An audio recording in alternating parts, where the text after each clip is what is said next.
ลปะวัฒนธรรมที่เก่าแก่และมีหลายเผ่าชนดำรงชีวิตอยู่รวมกันมาเป็นแผ่นดินนาแผ่นดินคำผืนนี้แดนนักรีเฮเงนของมีเสียงแค้นเสียงกองทำให้ของประเพณีที่เป็นเอกลักษณ์ของแต่ละเผ่าเสียงพาควันบุญกิมเจียนบุญเกอและอื่นๆเหมือนดังคำก่อนที่ว่าประเทศลาวก่อนกี่หลายปีผ่านมามีหน่วยหน้าผู้ผ่าประเพณีกล่าวไว้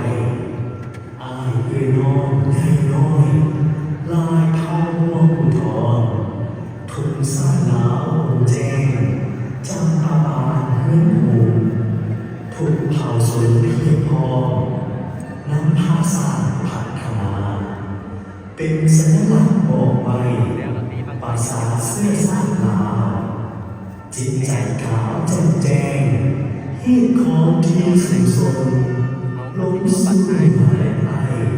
ทั่วแคว้นแดนลาวจำปาเลย